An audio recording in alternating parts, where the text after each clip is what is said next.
côté. On va mettre une chaise ici. C'est juste qu'on voit qu'il y a quelqu'un juste à côté de nous. Éventuellement, si vous marquez bien, Oui, bien sûr. Demandez pas.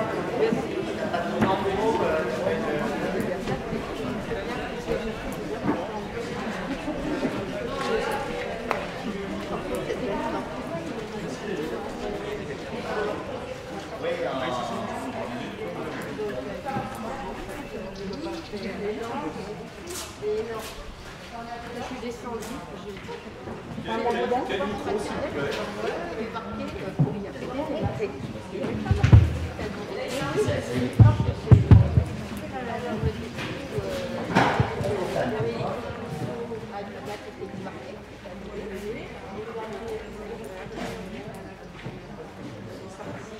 Je peux pas bouger parce que la chaise est pour les femmes.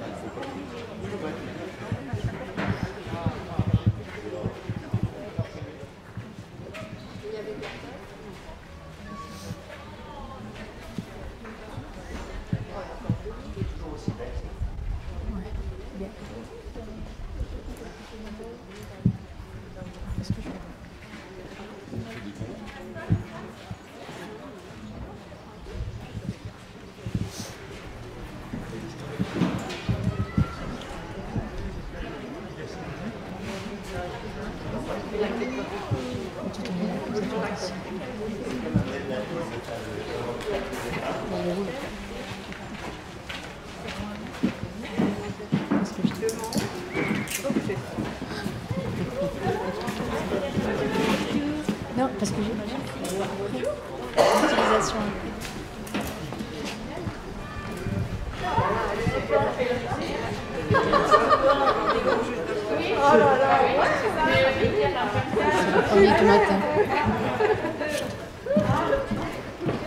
C'est bon.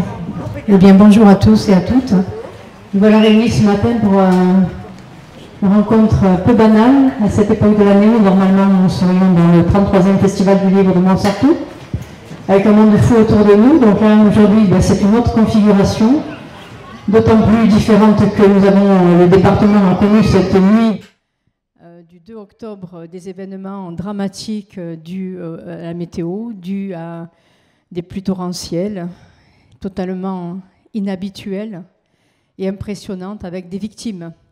Donc nous sommes pleins de gravité et pleins de tristesse, aussi en pensant à tous ces gens qui ont perdu la vie, les parents, leurs biens, et surtout qui ont eu très très peur cette nuit, toute cette nuit, et toute la journée d'hier. Voilà, franchement, nous pensons à eux, d'autant plus qu'il y a 5 ans, nous avons connu un épisode semblable. C'était la nuit du 3 octobre et 2015, et vous vous rappelez qu'il y avait eu aussi ces inondations, ces victimes sur le Canet, Mougins, Cannes, etc. Et le lendemain, le festival avait eu lieu, sous un grand soleil comme aujourd'hui, mais voilà, il y avait eu ça. Alors je vous dis ça parce que le thème du festival, c'était « C'est le nouveau monde ?» point d'interrogation. Et la question principale qui est posée à travers ces rencontres que nous avons gardées, c'est cette question-là. Qu'est-ce que c'est ce nouveau monde qui nous attend ? Je ne sais pas si on pourra faire quelque chose vraiment pour le changer. Aujourd'hui, je suis un peu pessimiste, on va dire. Mais les rencontres vont nous rendre optimistes. Mais qu'est-ce qu'on va pouvoir faire pour faire évoluer cette situation ? Parce que la principale clé de tout ça, une des clés, c'est le climat, justement. C'est bien l'évolution climatique, c'est bien le réchauffement climatique qui nous conduit à avoir des phénomènes comme on a eu cette nuit. Il y en a toujours eu des phénomènes comme ça, mais là, ils sont récurrents. Donc, on sait bien qu'il y a un lien avec le réchauffement climatique qui est vraiment important. Donc, on doit se poser toutes ces questions. Et c'est pour ça que, malgré tous les vents contraires, depuis le début, entre le Covid, le confinement, les mesures drastiques qui nous étaient imposées, on a essayé d'aller jusqu'au bout pour organiser cette manifestation qui s'est transformée de mois en mois. Eh bien, ça ne fait rien. On tenait à parler de ce thème-là, on tenait à faire quelque chose sur ces sujets-là. Et nous commençons ce matin avec quelque chose qui est justement très lié aussi à la façon dont on vit et la façon dont on agit sur le climat, c'est la façon dont on mange. Et la façon dont on mange, c'est-à-dire tout ce qu'il y a en amont de ce que je mange, eh bien, il provient d'un élevage, d'une agriculture, il vient de près ou de loin, etc. Toutes ces questions-là que nous allons nous poser ici avec Gilles Perrol et avec Éric Rollet qui va le faire parler. Voilà, on va se détendre un peu. Mais Gilles Perrol, c'est notre grand spécialiste de Montsartou, mais qui, à travers le monde, a fait avancer l'idée que la qualité de l'alimentation dans les cantines, toutes les cantines scolaires et autres, eh bien, elle était primordiale. Et du coup, de fil en aiguille, il est devenu un véritable expert, mais c'est un expert militant. Alors, il a à la fois le côté, la théorie, mais il a surtout la pratique. Voilà. Donc, je vais leur laisser la parole pour nous montrer en quoi l'alimentation est aussi une des données de cet avenir que nous souhaitons meilleur sur toute la planète. Merci Madame Gourdon et merci pour votre persévérance parce que franchement...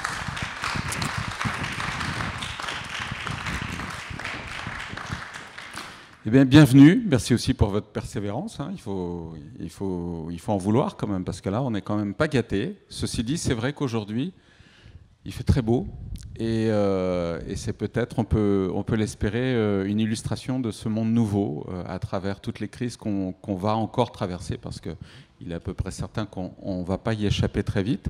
Gilles Perrol, bonjour. Bonjour. Merci d'être avec nous. Alors, vous êtes adjoint dans cette merveilleuse ville de Montsartou, et comme l'a dit Marie-Louise, très engagé dans le bio, très connu et associé avec les cantines bio. Donc, vous êtes une des premières cantines bio de France, il faut le rappeler. Ma question, très simple et très compliquée d'emblée, c'est monde nouveau, vous y croyez? C'est quoi pour vous? Voilà. Premier peut-être mot-clé, monde nouveau pour vous, ça serait quoi? Et le bio là-dedans, quelle place dans l'idéal il pourrait trouver? Le monde nouveau, je ne sais pas encore si j'y crois, mais je l'espère, et je pense que c'est une obligation. Donc j'espère qu'on sera assez nombreux dans le monde à le vouloir. On a assez d'éléments scientifiques en lien avec le réchauffement climatique pour voir qu'il y a une urgence à changer le monde dans lequel on vit. Et à de nombreux niveaux, on pourra y revenir. Et l'événement climatique d'hier et sa puissance, c'est vrai que ces phénomènes météo, on les connaît ici, mais ils sont de plus en plus puissants. Et c'est forcément lié au réchauffement climatique, au dérèglement climatique. Donc oui, moi je suis une nature optimiste. Je suis une nature optimiste et je pense qu'on peut encore changer les choses. Et c'est pour ça que, presque au quotidien, je milite, comme l'a dit Malou, pour une autre alimentation. Parce que l'alimentation, c'est 25% des gaz à effet de serre sur la commune. Donc si on réduit l'impact climatique et l'impact sur la biodiversité de notre production alimentaire, on fera une bonne part du chemin qu'on a à faire pour essayer de préserver un monde viable, parce qu'on en est là. On a pu prendre conscience, pour ceux qui ne le savaient pas encore, pendant le confinement et la crise sanitaire très grave qu'on traverse, que beaucoup de personnes fragiles donc, étaient les premières victimes du coronavirus. Et parmi les personnes fragiles, il y a des personnes victimes de la malbouffe. Et effectivement, au-delà aussi de ce que vous dites de l'alimentation et de son lien avec le dérèglement climatique, est-ce qu'il est très opportun aujourd'hui de mettre l'accent sur le lien alimentation et bonne santé? Donc, première grande question, comment lutter contre cette malbouffe? Parce que le bio, d'un côté, vous militez pour le développer et on va y revenir, mais il y a toujours quand même cette malbouffe qui règne partout avec les publicités, avec tous les magasins, tout ce qu'on peut imaginer. Oui, c'est sûr. Moi, je plaide plutôt pour une approche globale de l'alimentation. C'est-à-dire qu'on ne peut pas segmenter l'aspect santé de l'aspect environnement. Une bonne alimentation, à la fois, elle respecte la santé et elle respecte dans son mode de production l'environnement. Et il faut travailler les deux en même temps, et c'est ce qu'on a fait à travers le projet alimentaire de Montsartou. Si on a fait les cantines 100% bio, c'est à la fois pour la santé et pour l'environnement. Parce que certes, il y a l'équilibre nutritionnel qui est extrêmement important pour éviter l'obésité, mais c'est pas que l'équilibre nutritionnel, c'est avoir des produits sains. Parce que quand on mange trop de produits transformés ou ultra transformés, c'est ça qui a un impact très fort sur l'obésité. Mais ça a aussi un impact sur beaucoup d'autres facteurs de santé, que ce soit le diabète, que ce soit les maladies cardiovasculaires, que ce soit les cancers. Notre alimentation impacte notre santé, impacte l'environnement, impacte la biodiversité. Donc, c'est une approche globale de la modification de l'alimentation qu'il faut travailler. Et donc travailler tous ces axes de l'alimentation. Et nous, on essaye à Montsartou d'être un terrain expérimental sur ce sujet au niveau de la cantine. C'est-à-dire que, certes, on est 100% bio, mais on n'est pas que ça. On est aussi à 2 repas végétariens par semaine. On est sur plus de fruits et légumes servis que dans les autres cantines. On est sur des céréales complètes. Voilà. Sur le gâchis. Hein, et on est sur une diminution de 80% du gaspillage alimentaire qui a à la fois un impact positif sur notre budget et un impact positif sur la planète parce qu'on déborde de nos déchets et on connaît bien l'impact environnemental du traitement de nos déchets. Donc on voit que à une petite échelle comme notre cantine ou à une toute petite échelle comme dans nos foyers, on peut changer des choses de manière très forte. Et c'est un peu... Pierre Rabhi plane souvent sur le festival de Montsartou et il avait lancé le mouvement des colibris au cours d'un des festivals. Et comme il dit, si chacun fait sa part de colibri, cumulé sur la planète, c'est ça qui fera l'impact du nouveau monde. Et pour y arriver, il faut à la fois permettre à chaque habitant d'avoir conscience de ces enjeux, conscience qu'on peut changer les choses, et puis que l'ensemble de la chaîne de production, de l'agriculteur au transformateur, au distributeur, prenne en compte ce changement. Mais je lisais un article ce matin qui était assez intéressant, qui disait que les agriculteurs produiront ce que voudront manger les gens. Donc, changeons nos habitudes, disons ce que l'on veut manger, et aussi les modes de production changeront. Donc, ce que vous êtes en train de dire, il y a quelque chose qui est très important, c'est le côté pédagogique, hein, donc le côté culturel même. Hein. Alors, question, puisque vous n'êtes pas que limité à Montsartou, vous êtes très engagé sur le plan national, donc j'aimerais vous poser la question sur... alors déjà, on est suivi sur Internet. Il y a peut-être beaucoup de gens qui nous suivent, qui ne connaissent pas bien Montsartou. Montsartou, c'est une commune de combien d'habitants? Alors Montsartou, c'est une commune juste en dessous de 10 000 habitants, 9 600. La cantine bio existe depuis combien de temps? Alors la cantine bio, 100% bio, existe depuis le 1er janvier 2012. On est passé au 100% bio entre 2008 et 2012. La première, et vous allez voir comme les connexions se font, la première introduction de produits bio au Montsartou remonte à 1998. C'était du bœuf. Et pourquoi du bœuf en 98? Parce que c'était la période de la vache folle, où on ne pouvait plus servir le bœuf parce qu'on s'empoisonnait. Le mode de production de la viande de bœuf empoisonnait les consommateurs. Et ça a été le vrai déclencheur, la vraie prise de conscience que nous avons eue à Montsartou pour transformer notre alimentation. Et c'est comme ça qu'on a cheminé et pour arriver au 100% bio en 2012.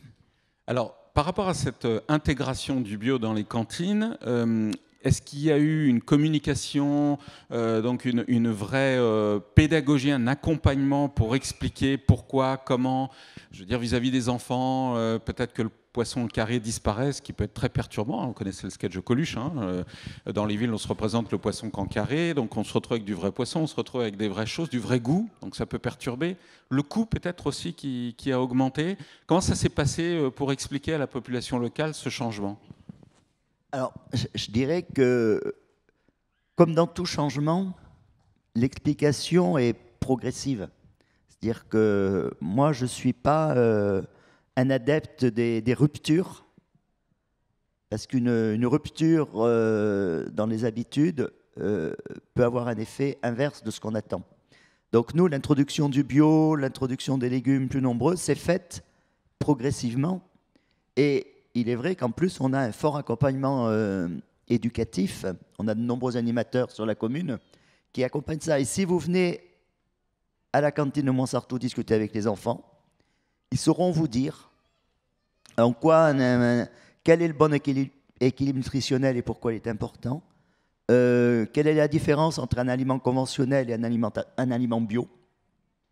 Ils ont ça à travers les produits qu'ils rencontrent, l'accompagnement qu'ils ont pendant le repas, mais aussi tous les projets éducatifs menés par les équipes de Montsartou dans nos jardins pédagogiques, dans nos ateliers cuisine avec les chefs, dans des ateliers nutrition. Voilà. Et la culture, elle se construit. Et en fait, nous, le 100% bio, il commence à la crèche dès 3 mois. Et il va jusqu'au CM2. Et depuis le novembre dernier, à la demande des enfants, et ils ont eu la chance de trouver une principale de collège qui a su les écouter, le collège est 100% bio aussi. Ce qui fait de nous la seule ville de France ayant du 100% bio de la crèche au collège. Et on voit que c'est les enfants, en fait, qui ont été acteurs du changement au collège. Et ça, c'est une vraie victoire. Ils mettent la main à la pâte aussi, c'est-à-dire ils peuvent contribuer de temps en temps à des ateliers cuisine? Alors, ils ne mettent pas la main à la pâte dans la fabrication quotidienne des repas. Par contre, ils ont régulièrement des ateliers cuisine, des ateliers jardin, et ils apprennent à cuisiner les légumes qu'ils cultivent sur les parcelles pédagogiques ou les légumes qu'ils vont aller observer ou récolter à la régie municipale agricole. Et ils apprennent à cuisiner ces légumes et ils ramènent à la maison cette connaissance et cette sensibilité, parce qu'on a fait une enquête auprès des on fait une enquête tous les 3 ans auprès des familles, on en a la 3e, et 87% des familles disent qu'elles ont modifié leur pratique alimentaire à partir du projet de la cantine de Montsartou. Modifier, ça veut dire des meilleurs repères nutritionnels, ça veut dire plus bio, plus de local, plus de saison, plus de cuisine et maison. Et quand on leur demande quels sont les vecteurs de changement, le premier qui arrive, c'est ce que racontent leurs enfants, de ce qu'ils mangent et de ce qu'ils apprennent dans les écoles de Montsartou. Donc voilà, ça c'est pour ça qu'on essaye de partager notre projet, parce que on voit que ça marche, quoi. Alors, c'est là où vraiment, je ne comprends pas. Ça remonte à quelques années. Pourquoi ce n'est pas adopté plus largement dans les communes? C'est une résistance de la part des politiques, une méfiance des populations, selon vous? Ça, c'est ma première question. Pourquoi on ne l'a pas vu s'exporter et se diffuser, puisque ça fonctionne très bien à Montsartou? Alors, dans la tête des élus, il y a souvent, ils voient souvent les freins avant les avantages. Je dirais qu'il y a peut-être longtemps eu un manque de vision, d'anticipation, de compréhension de l'enjeu. Franchement, c'est quelque chose qui, depuis 2-3 ans, évolue très très vite. Donc ça, c'est encourageant. C'est-à-dire qu'il y a de plus en plus de politiques qui ont pris conscience, et de plus en plus de citoyens qui ont pris conscience un petit peu avant eux, qui les poussent. Si vous avez observé un petit peu les programmes que l'on a eus au cours des élections municipales, la place de l'alimentation, de la restauration collective sur toute la France était très présente et très engagée dans les intentions. Donc ça, c'est un premier point positif. L'avantage de notre projet, c'est qu'on arrive à démontrer que les deux premiers freins que mettent en avant les élus, on peut les balayer. Vous me posiez la question tout à l'heure, du coup, je vais y revenir. Donc le premier frein, c'est le bio, ça va être trop cher. Nous, on a montré qu'on est passé au 100% bio sans surcoût. En 2008, avec 25% de bio, on avait un coût matière. Le coût matière, c'est en fait le prix de nos courses, hein, des aliments qu'on met dans l'assiette des enfants, à 1,92 € par repas.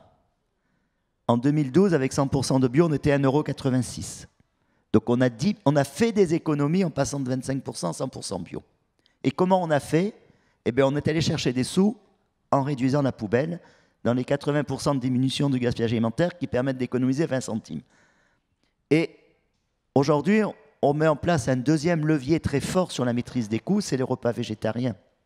Un repas végétarien coûte 2 fois moins cher qu'un repas avec de la viande ou du poisson.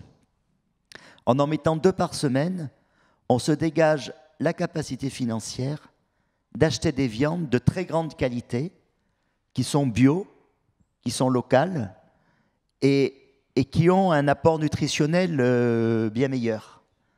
Donc, honnêtement, pour qui accepte de changer ses pratiques quotidiennes et ses points de vue, le coût n'est pas un frein.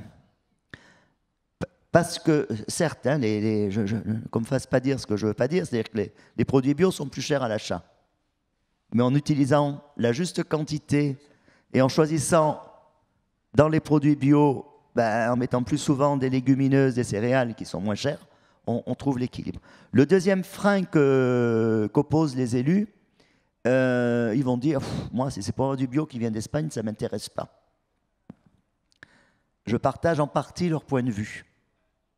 Je dis en partie parce que, quelque part, moi, je fais passer le bio avant le local. Pourquoi ? L'impact du transport, l'impact environnemental du transport de l'alimentation n'est que 6% de l'impact environnemental de l'alimentation. Donc 94%, c'est le mode de production. Et avoir des produits à base d'engrais chimiques traités aux pesticides, produits sur son territoire, c'est s'empoisonner en mangeant, c'est empoisonner ses terres et c'est empoisonner son air. Donc c'est la triple peine. Et quelquefois, il faut peut-être mieux, si on ne trouve pas localement, avoir du bio. Alors si on peut éviter l'Espagne quand on est à Montsartou, on peut aller plus près. Mais nous, on prend beaucoup de produits dans le Piémont. Je veux dire, c'est pas une question de pays, c'est pas une question de frontières, c'est une question de distance. Et moi, je préfère que mon bio fasse un peu plus de distance, mais qu'il soit bio, plutôt que du conventionnel qui soit à mes pieds.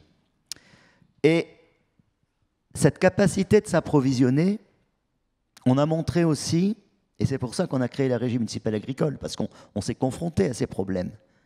Et quand on voit un manque de production locale pour approvisionner ces cantines, la responsabilité des élus, c'est aussi de mettre en place des réponses à la problématique.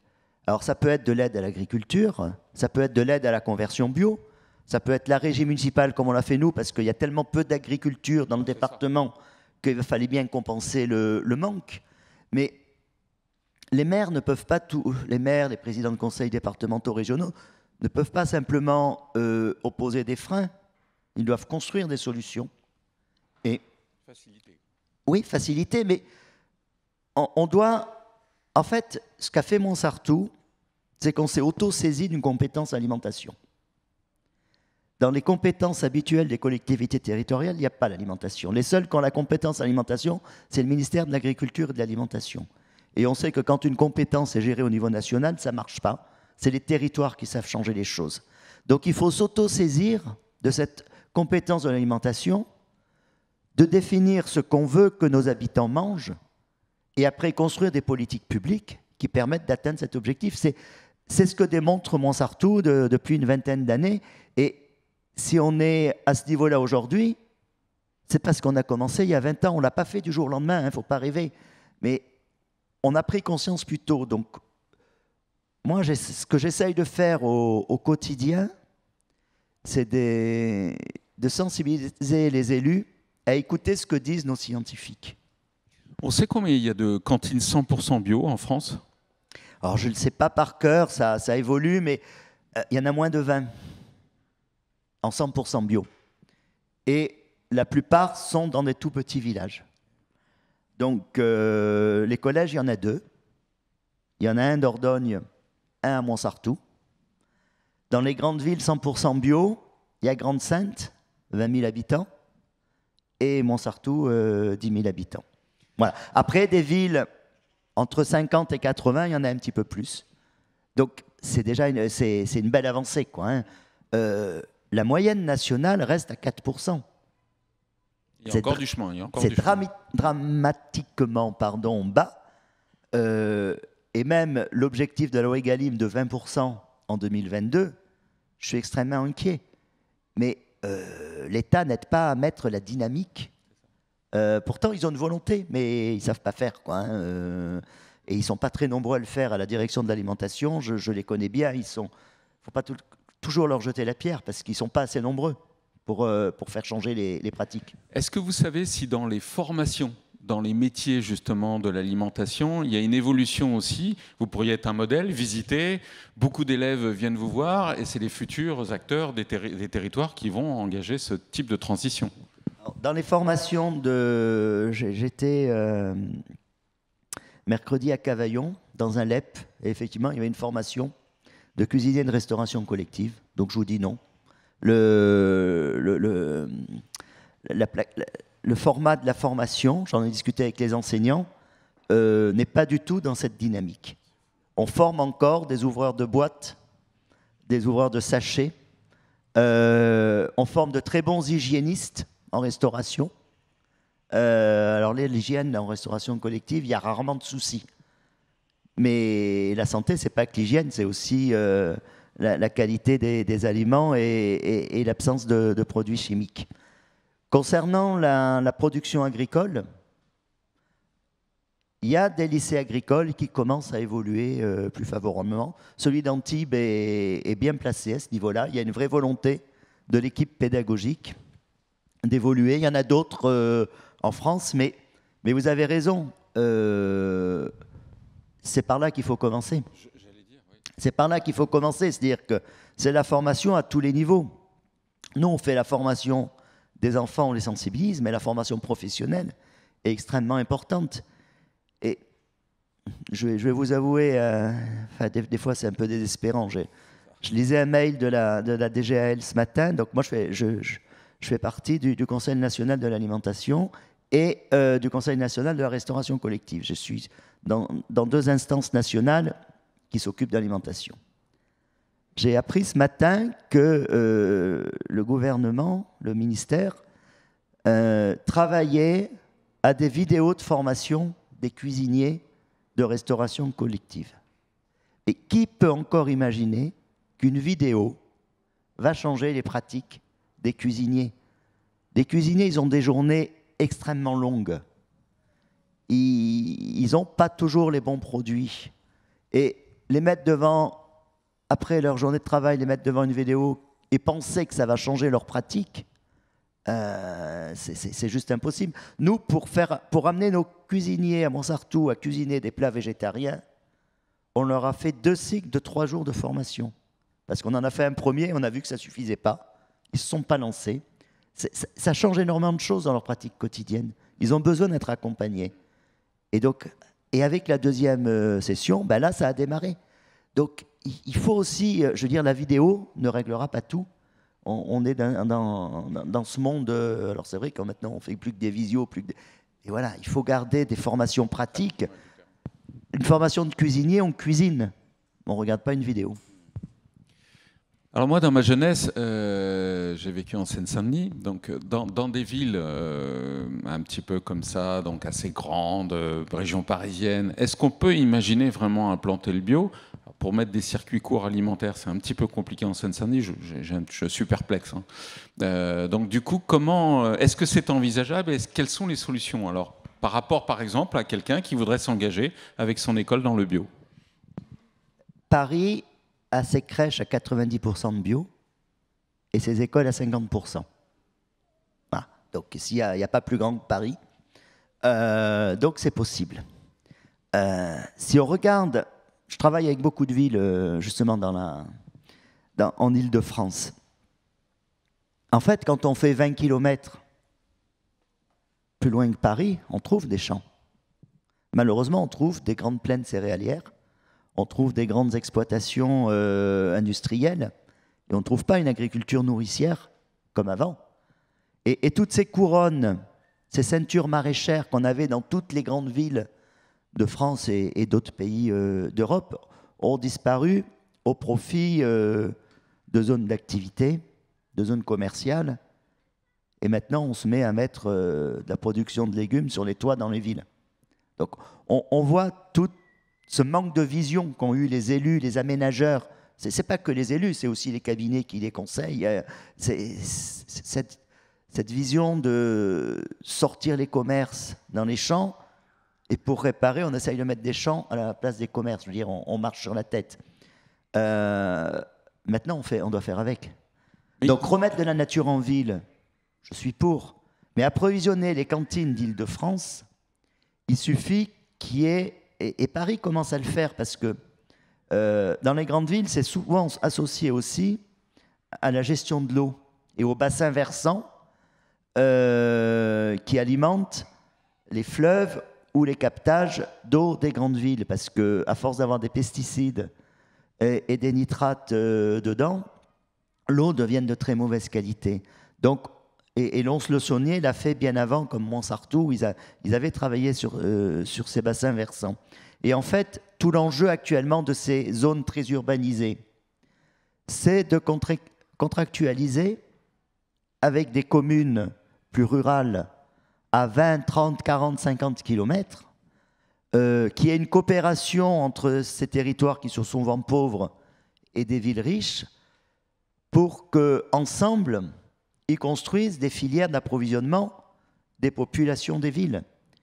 Mais il faut que ça se co-construise dans le respect et d'une manière équitable, je dirais, dans les enjeux économiques. Et diminuer de 50% les grandes plaines céréalières au profit d'une agriculture vivrière de la ville, c'est possible.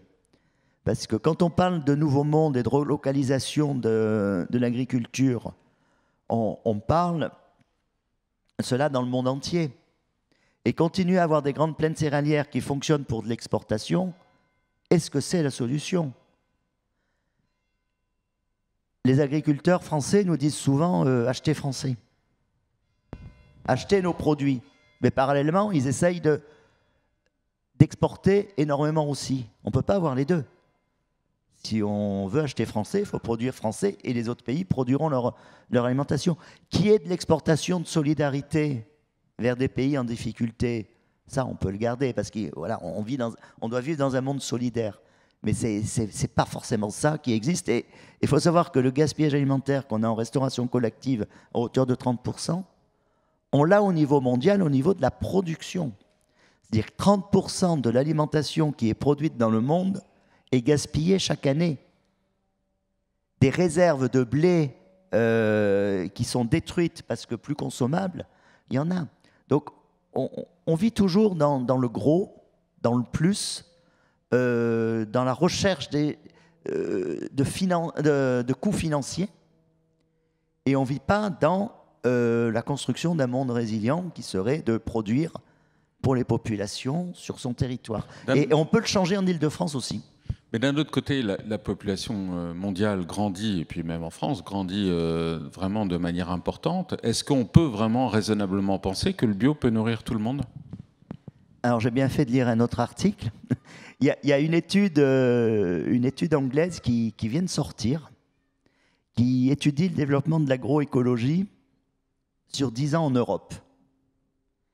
Et même avec un rendement de 35% inférieur de l'agroécologie, on peut nourrir les 580 millions à terme d'habitants. Donc ils ont même prévu le développement de la population en Europe. Mais pour y arriver, il faut accepter de changer son régime alimentaire. Mais pas de le changer de manière trop importante. Simplement en suivant les recommandations nutritionnelles, par exemple du plan national nutrition santé 4, qui demande à ce qu'on diminue sa consommation de viande et qu'on augmente sa consommation de céréales et de légumineuses. Donc, les études sont là. On sait que c'est possible. On sait qu'il faut le faire pour des enjeux de santé et des enjeux environnementaux. Le problème, c'est le déclic. Et quel pourrait être le déclic de cette modification des pratiques de production? C'est la PAC. La PAC, actuellement, est en politique agricole commune, donc c'est tout le plan agricole de l'Union européenne. Et elle est actuellement en rediscussion. Vous savez qu'il y a un mouvement en France qui s'appelle l'autre PAC. Est-ce que cette PAC aura l'ambition de soutenir l'agroécologie, aura l'ambition de rémunérer les services environnementaux que font les agriculteurs en agroécologie, ou est-ce que cette PAC écoutera les lobbies des grands industriels de l'agriculture que sont justement les grands céréaliers, les grands producteurs de viande, qui nourrissent leur bétail avec une alimentation qui vient d'Amérique du Sud principalement et qui détruit les forêts et qui change le climat. On voit comme tout est... Et un autre exemple de cette mondialisation qui est nocive au climat et à la qualité de l'alimentation. Rappelez-vous qu'en 1998, on avait cette problématique de farine animale. Le CETA qui a été signé, donc l'échange commercial avec le Canada. Au Canada, ils nourrissent encore leur bétail avec des farines animales. Ça veut dire qu'on va pouvoir retrouver enfin en France du bœuf nourri aux farines animales. Alors si c'est ça le nouveau monde, moi je ne signe pas. J'ai une dernière question, puis après on va laisser, les personnes poser les questions. Est-ce que vous avez des échanges à l'international au niveau du bio, d'autres modèles que vous connaissez qui se développent très très bien dans d'autres pays, à commencer par l'Europe d'ailleurs? Alors, évidemment, vous avez les pays du nord de l'Europe qui sont les plus avancés à ce niveau-là. Le Danemark s'est déclaré comme pays voulant avoir une agriculture 100% bio. C'est une volonté gouvernementale qui remonte déjà à 3-4 ans. Honnêtement, je ne sais pas où ils en sont, mais ils ont dû progresser parce que chez eux, c'est une vraie volonté. En Suède, en Norvège, dans les cantines scolaires, il y a énormément de bio. Danemark aussi, bien sûr. Donc, il y a déjà des pays en Europe sur lesquels on peut s'appuyer. Monsanto anime un réseau européen, BioCantines, où on accompagne 6 collectivités à changer. Donc effectivement, on découvre qu'il y a des... On n'est pas tous au même niveau d'abord dans les cantines. Tous les pays n'ont pas des cantines. La vision du bio et l'envie de développer le bio n'est pas présente partout. Par contre, il y a aussi des pays où ils ont peut-être moins conscience du bio, mais ils ont une agriculture moins dégradée par la chimie. Et je vais vous raconter une anecdote qui s'est passée pendant le confinement, où on avait fait une visioconférence justement avec tous ces partenaires européens. Et on a la ville de Vaslui en Roumanie qui fait partie de cet échange. Et en fait, cette crise sanitaire leur a fait prendre conscience d'une chose. C'est que tout d'un coup, ils ont vu revenir au pays énormément de Roumains qui s'étaient expatriés pour travailler dans les exploitations agricoles françaises. Et tout d'un coup, ils ont réalisé qu'en récupérant cette force de travail, eh ben, ils pourraient avoir une agriculture locale beaucoup plus développée. Parce qu'en fait, les forces vives de leur pays s'en vont dans l'agriculture industrielle en France et les empêchent de développer leur propre agriculture. C'est pour ça que, ce que je vous disais tout à l'heure, la relocalisation, elle nécessite d'arrêter de vouloir exporter l'alimentation en dehors des exportations solidaires. Donc, en Espagne, au Portugal, ça bouge pas mal aussi. Et je pense qu'il faut arrêter de dire, parce que ça on entend souvent que le bio du Portugal ou le bio de l'Espagne n'est pas du bon bio. Le cahier des charges de la bio, il est européen. Et il est certifié par des organismes indépendants. Alors je ne dis pas qu'il n'y a pas des fraudes, mais pas plus en Espagne ou au Portugal qu'en France. Et que ce qu'il faut défendre, par contre, c'est un cahier des charges bio ambitieux. Parce que en passant du référentiel français au référentiel européen, on est passé de 97% à 95% de bio dans une certification bio. Il y a des gens qui essayent de faire descendre encore à 90%. Donc on essaye de toujours faire baisser les qualités du référentiel au profit d'intérêts économiques. Il est là. Et pour conclure, puisque c'était la dernière question, je veux quand même insister sur la problématique des enjeux économiques. D'une part, il faut que les citoyens acceptent de payer le juste prix d'une alimentation de qualité. La part dans le panier du foyer de l'alimentation ne cesse de diminuer. Et un producteur paysan, parce que moi je suis pour l'agriculture paysanne, donc plutôt sur des petites exploitations que sur des exploitations industrielles, doit pouvoir vivre d'une juste rémunération de son travail. Et on sait que ce n'est pas le cas aujourd'hui. Donc, il y a un juriste spécialiste de l'alimentation, François Collard du Tilleul, qui a beaucoup théorisé la démocratie alimentaire et l'exception alimentaire. Pour lui, l'alimentation ne devrait pas être rattachée à l'Organisation mondiale du commerce, mais à l'ONU. L'alimentation n'est pas une marchandise. L'alimentation, c'est notre bien commun qui nous permet de vivre chaque jour. Et le mettre dans l'Organisation mondiale du commerce a fabriqué ce qu'on connaît aujourd'hui, cette mondialisation de l'alimentation et la spéculation financière autour de l'alimentation. Donc, Montsartou et le réseau européen Economy Biocantines avaient prévu de porter ce sujet au Parlement européen au mois de juin dernier. Donc, bien sûr, on ne l'a pas fait. Crise sanitaire oblige et on espère pouvoir le refaire prochainement. On est en train d'essayer de le programmer pour janvier-février. Et à commencer par l'exception alimentaire dans le Code des marchés publics. Parce que pour qu'une restauration collective achète des produits locaux à un petit producteur, il doit frauder avec le Code des marchés publics. L'État nous demande d'acheter local aux petits agriculteurs. L'État nous demande de frauder le Code des marchés publics. Pourquoi est-ce qu'on ne change pas le Code des marchés publics? À un moment, le nouveau monde, c'est ça aussi, c'est de venir prendre des principes de réalité et changer ce qui doit être changé.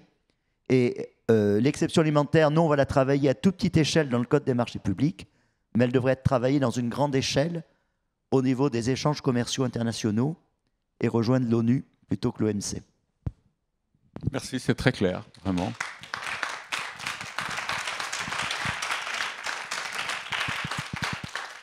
Bon, vous avez fait l'effort de venir, donc vous allez pouvoir interagir avec Gilles, quand même, il faut en profiter. Est-ce qu'il y a des remarques, questions? Madame? Alors, il y a un micro. Il y a un micro qui va arriver. Merci. Vous m'entendez? Bonjour. Vous avez parlé justement de ces problématiques en fait, de production locale. On sait que dans les Alpes-Maritimes, en fait, c'est une grosse problématique à cause de la spéculation immobilière.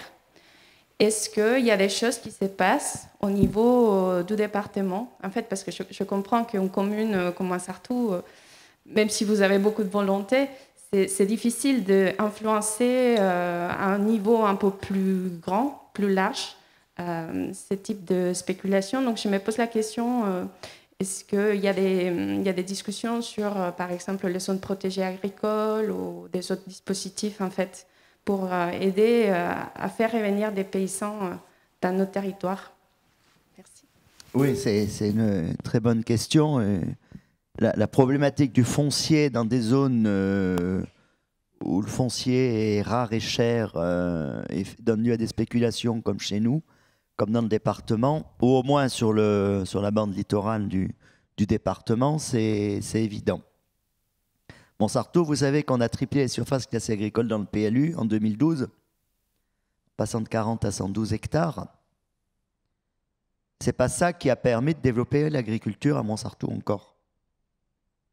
Ça, c'est notre plus grosse difficulté actuellement. Comment on fait accepter à des propriétaires de foncier agricole de louer ou de vendre leurs terres à des agriculteurs? Le mètre carré agricole, c'est environ 10 € à la vente. Le constructible, c'est 300 à 500 € sur la commune. Donc effectivement, les gens, qu'est-ce qu'ils attendent?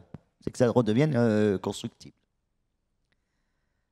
Le problème est le même et Montsartou vient de proposer à toutes les collectivités qui ont un projet alimentaire territorial ou qui ont la volonté de le créer, de travailler ensemble. On a déjà fait 2 réunions.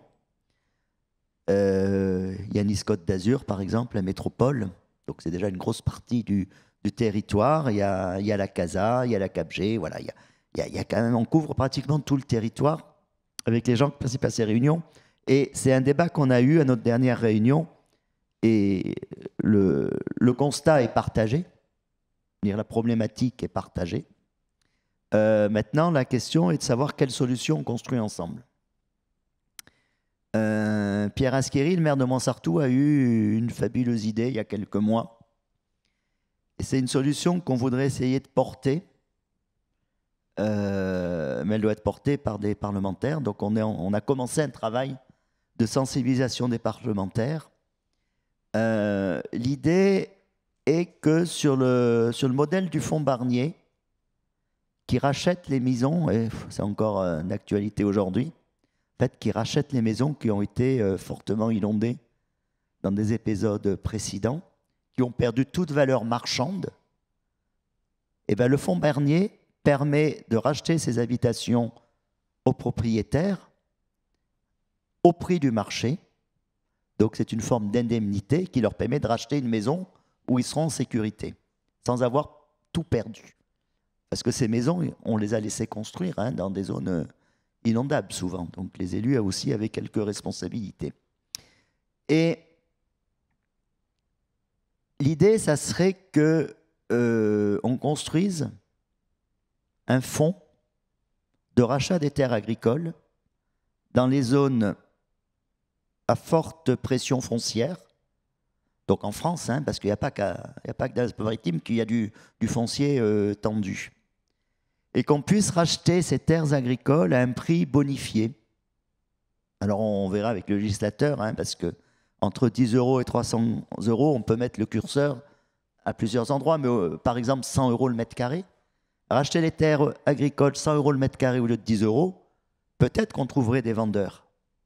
Et l'idée, ça serait de financer ce fonds avec la spéculation foncière. C'est-à-dire que ce serait de rajouter 1% sur les droits de mutation. Il y a beaucoup de ventes qui se font sur Montsartou dans le département, et souvent sur des résidences secondaires.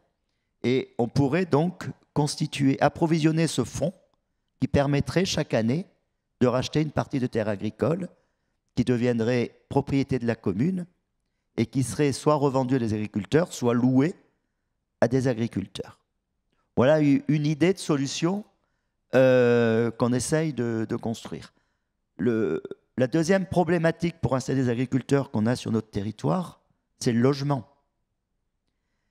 Et avec Daniel Leblé, qui est là, élu à Montsartou aussi, on est en train de travailler sur un projet de hameau agricole, ce qui permettrait de proposer à des agriculteurs qui viendraient s'installer à Montsartou des habitations à coût modéré, comme des logements sociaux en fait.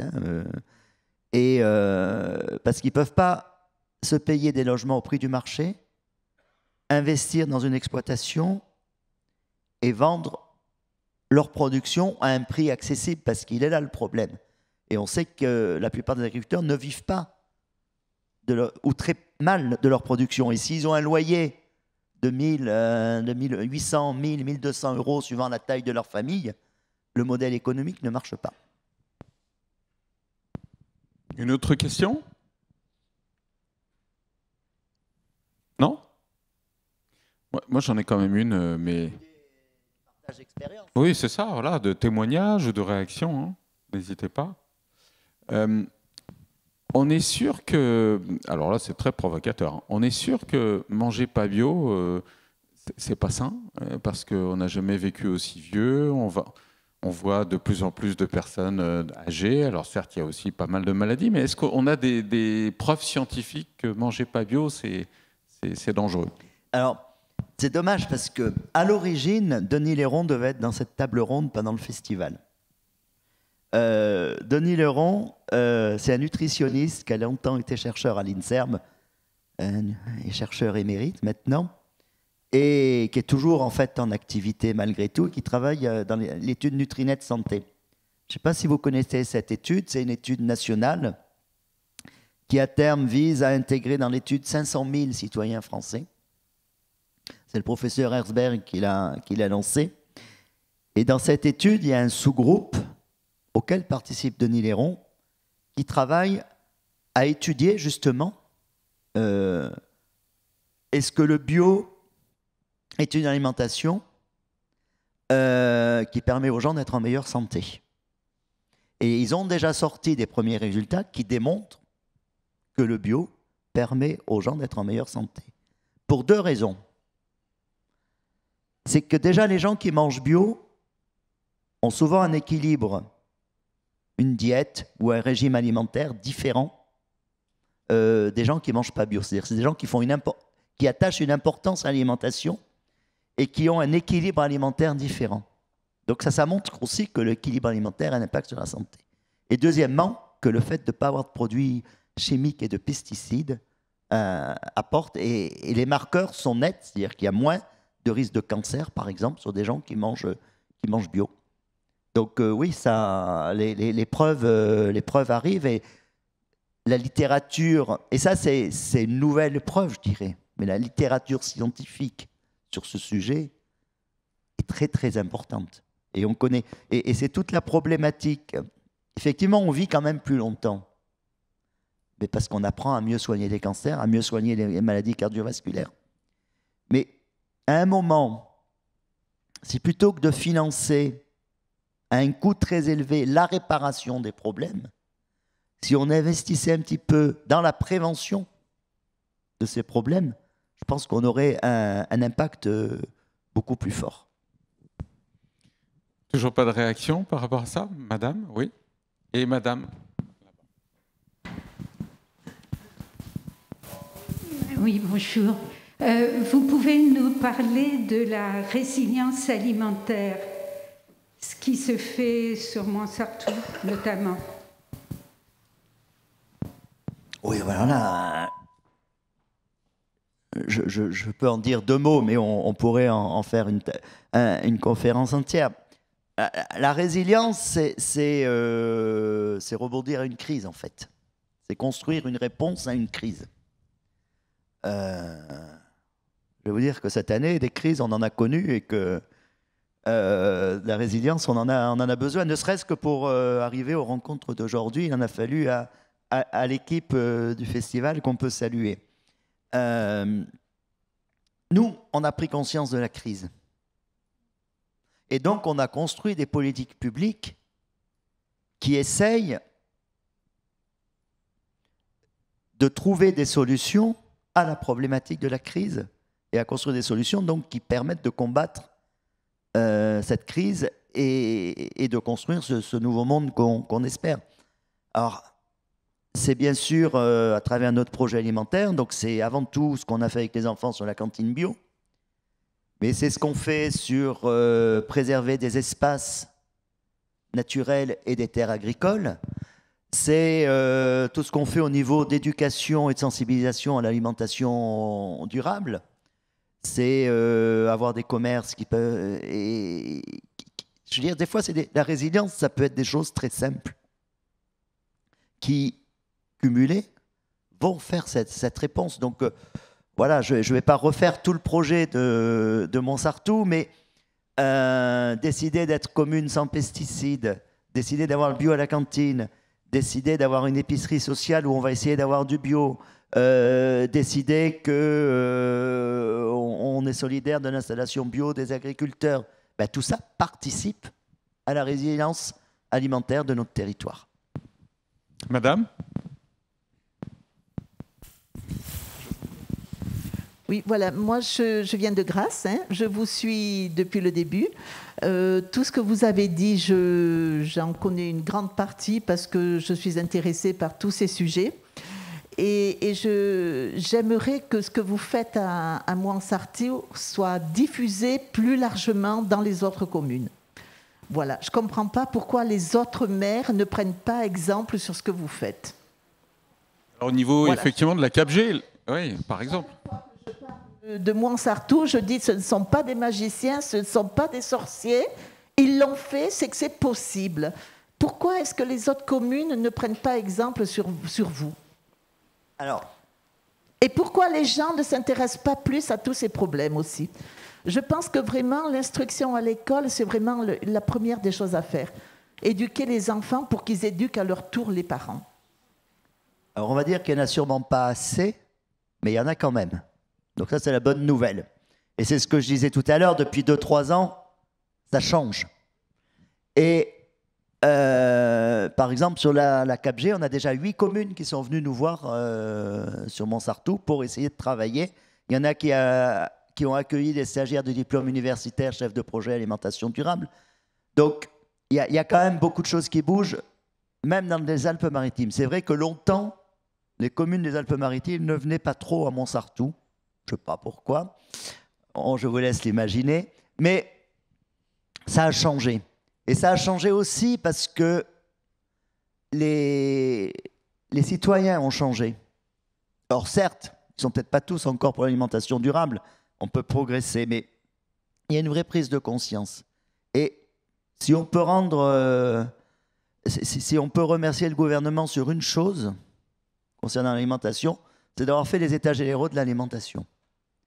Parce que honnêtement, les états généraux de l'alimentation ont fait qu'on a parlé des problématiques de l'alimentation pendant plus d'1 an et que ça a fait bouger beaucoup de choses dans la prise de conscience des citoyens français. Pourtant, Nicolas Hulot avait boudé les États généraux quand il était ministre de l'écologie. Donc, j'ai eu des échos comme quoi c'était pas très ouvert. J'étais le jour où il était annoncé qu'il n'est pas venu dans l'assistance et en fait, il a boudé les résultats des États généraux. Mais moi, je parle de l'idée des États généraux et de tous les débats qu'il y a eu en France. Je ne défends pas les conclusions des États généraux, comme Nicolas Hulot. Et comme je ne défends pas... Enfin, je reconnais à la loi Egalim des vertus, mais il y a une chose qu'elle n'a pas faite et qui sera dramatique pour les années futures, c'est que c'est une loi sans dynamique. Parce que viser 20% de bio à la cantine, c'est bien en 2022, mais si on ne vise pas 25-30% en 2023, 40-50% en 2024, eh ben, ce n'est pas une bonne loi, parce que ça veut dire qu'on va faire du bio à 20% et basta. Et c'est pour ça que la loi Egalim pose problème aussi. Donc voilà, mais débattre de l'alimentation a fait en sorte que les citoyens français se saisissent de cette problématique. Et c'est en ça que je dis que les États généraux ont été intéressants. Et je pense que s'il y a eu autant de débats, une telle place dans les programmes des municipales sur l'alimentation, ça vient des États généraux. Parce que ça a aussi poussé des collectifs de citoyens dans les communes qui demandent l'amélioration des restaurations collectives, qui vont à la rencontre des élus, qui n'avancent pas assez sur ces sujets et qui font bouger positivement les choses. Oui, mais quand même, tout ça pour ça. Ça. Ah ben je suis d'accord. Tout ça pour ça, mais on a les politiques qu'on a élus. Donc il y a encore du boulot à faire sur les citoyens pour qu'ils élisent des politiques qui prennent peut-être plus vite conscience des enjeux et qui passent plus aux actes, parce que dans les paroles, des fois, on s'y retrouve, mais dans les actes, pas trop. Et même dans les annonces, on voit le rétropédalage actuellement sur la Convention citoyenne. C'est-à-dire que tout était bon à part 2 ou 3 jokers, et puis petit à petit, ça tombe. Parce que derrière, il y a des lobbies qui ont poussé. Donc, à nous de faire aussi des contre-lobbies et de faire entendre nos voix. Et vous savez, je suis aussi président d'un Plus Bio, et on remet chaque année le Victoire des cantines rebelles. Et être rebelle, ça doit être notre quotidien. Dire de ne pas accepter ce qui n'est pas acceptable et proposer d'autres choses. Et c'est nous qui ferons le changement. C'est pour ça que moi, je fais ma part auprès des élus. Après, un élu qui ne veut pas bouger, je ne le ferai pas bouger. Hein. Mais ce qui est réconfortant, c'est qu'on fait une visite mensuelle pour des collectivités à Montsartou sur notre projet. C'est plein jusqu'en décembre. Et chaque fois, il y a 30 places. Donc, vous voyez, de la dynamique en France, il y en a. Il y a beaucoup de nouvelles équipes qui ont été élues en France qui veulent changer les choses. Et dans des grandes villes aussi. Donc, espérons qu'ils arrivent à relever le défi. Après, ça ne sera pas facile. On devait avoir Valérie Simonet ce matin qui nous aurait parlé d'il y avait quoi à la cantine de Marseille. Ben voilà, moi j'ai rencontré l'équipe de Marseille. Ils veulent faire bouger les choses, mais alors je leur souhaite bon courage, hein, parce que pire situation, il n'y a pas. C'est-à-dire qu'il y a l'effet d'échelle, hein, 50 000 repas. Ils n'ont plus d'outils de production. Et ils sont condamnés à travailler avec des sociétés de restauration et donc condamnés à travailler avec le business. Et ça, c'est problématique. Et la ville de Grenoble qui est passée verte depuis quelque temps, est-ce qu'elle a essayé? Est-ce qu'elle est en train de mettre quelque chose en place? Oui, tout à fait. Grenoble est à plus de 50% de bio actuellement dans les cantines. Et l'objectif, c'est 100% à la fin du mandat actuel. Donc voilà, il y a des maires qui changent des choses, et aussi dans les grandes villes. Et je suis sûr que on peut penser que toutes les mairies écolos qui ont été élues là vont être dans le même sens. Mais il y a aussi des Montpellier. Je ne sais pas, il était passé à France Inter récemment, Michael Delafosse. Et en fait, la précédente équipe avait prévu un budget important pour reconstruire une nouvelle cuisine centrale qui fait Montpellier, c'est à peu près 30 000 repas jour. Michael Delafosse, il se trouve qu'il a demandé à me rencontrer pendant la campagne. Au moment de construire son programme, je lui ai glissé quelques idées à l'oreille et j'ai été heureux de voir qu'il l'a repris dans son programme et il est en train de le mettre en place. C'est-à-dire que le budget qui a été réservé pour construire la nouvelle cuisine centrale va être divisé en plusieurs budgets pour construire des cuisines plus petites dans les quartiers pour les écoles. Et je trouve qu'il a su se saisir d'une idée différente. C'est-à-dire qu'on pense toujours qu'il faut faire gros, centraliser pour optimiser les choses, mais seulement on ne pense jamais à la qualité. Et si on revient vers des unités plus petites, décentralisées, on va pouvoir refaire de la qualité. Et malheureusement, sur les agglomérations, ce n'est pas ce qui a été fait. C'est-à-dire qu'on a fait des collectivités territoriales de plus en plus grosses, des grosses agglos, des grosses métropoles. Et c'est ça aussi qui est un des freins, parce que ce ne sont pas des collectivités agiles. Plus une collectivité est grosse, moins elle est agile, et moins le changement sera rapide. Donc moi, je suis pour une forte décentralisation des décisions dans des collectivités territoriales au plus près des habitants de taille humaine. Et c'est ce qu'il fait avec les cuisines, ce que fait Michael Delafosse avec les cuisines à Montpellier, par exemple. Oui. C'est retransmis. Pour le Facebook Live. Oui, bonjour. Moi, j'avais écouté une conférence et il parlait d'un collectif de maires qui s'était mis ensemble pour essayer de développer une politique, comme vous avez dit, de maintien des terres agricoles autour des villages. Vous en avez entendu parler ou pas? Non, ça me dit rien. Ça m'intéresse si vous vous retrouvez la source. Je crois que c'était Daniel, ça te... Hein? Non. Pourtant, avec Daniel, on est attentif à ça et on suit ce qui se fait, hein, mais après on ne peut pas tout connaître. Hein. Bon. Désolé. On connaît un mouvement qui s'appelle sur les villes en transition. Alors est-ce que c'est... Mais les villes en transition, c'est plus global, c'est pas que sur l'agriculture.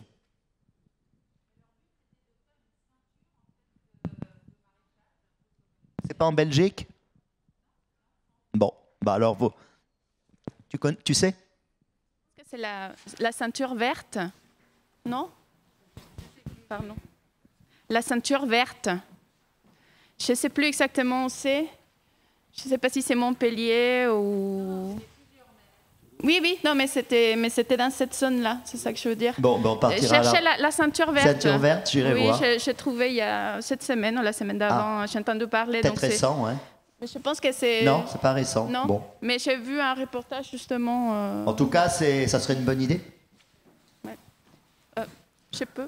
Très bien. Bah, écoutez... Je me permets... Il y a monsieur... Ah, pardon, madame. Allez-y, hein, excusez-moi. Il y a monsieur derrière, oui. Non, mais... Tenez, monsieur. Monsieur, tenez. Alors, il n'y a pas d'échange de micro aujourd'hui, ils sont désinfectés à chaque fois. Oui, bonjour, merci pour votre intervention. Vous évoquiez justement la problématique de l'eau, des versants pour l'alimentation durable et le bio, et la tendance au réchauffement climatique qui assèche les sols.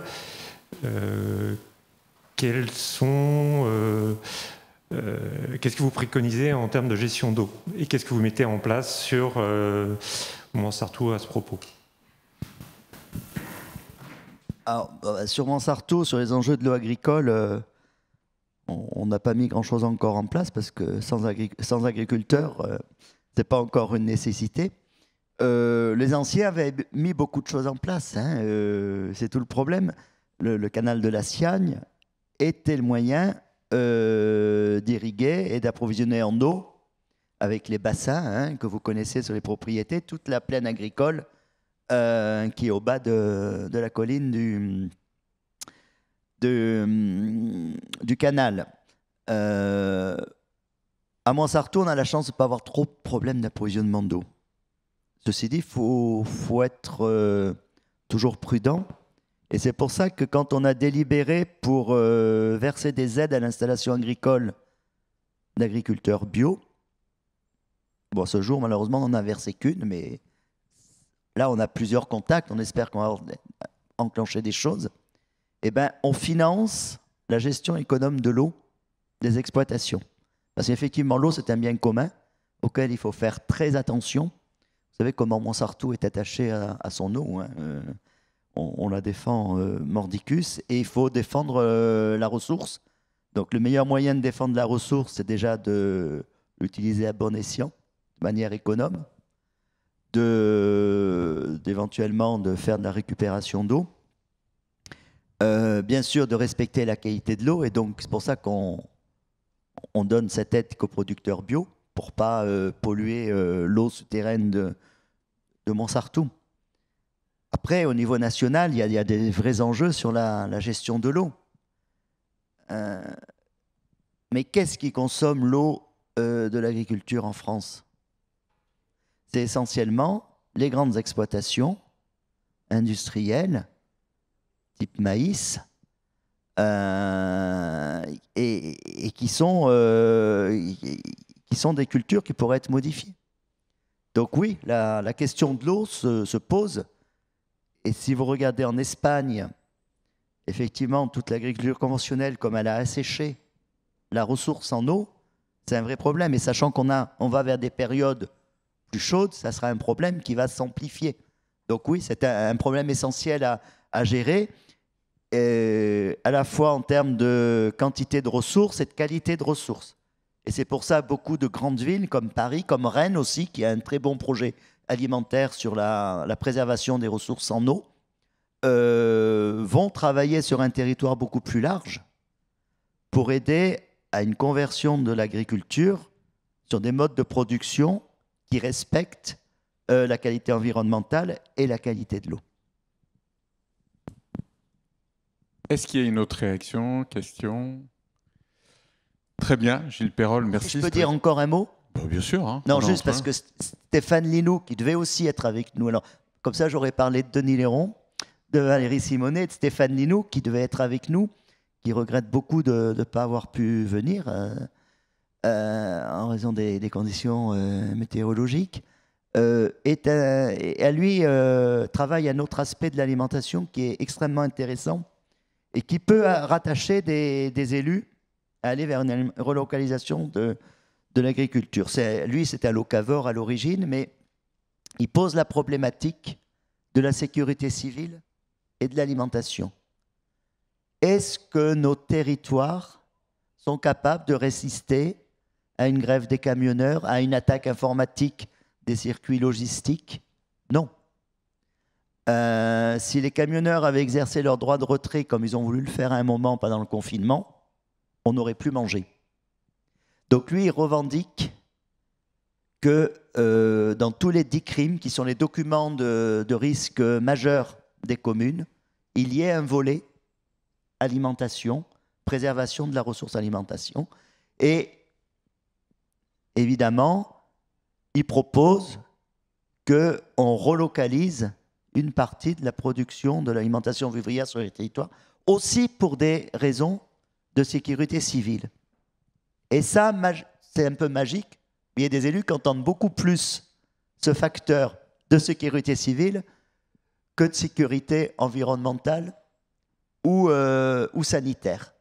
Eh bien, il faut tout pour faire un monde. Prenons aussi cet axe, et si ça permet d'enclencher des choses positives avec certains élus, c'est très bien. Voilà, je voulais quand même l'évoquer, parce qu'il n'a pas pu le faire, mais on le fera revenir sur Montsartou à une autre occasion. Oui, merci pour cette remarque, très très intéressante et très utile. Ceci dit, c'est un petit peu navrant qu'on réagisse par rapport à la... On est d'accord.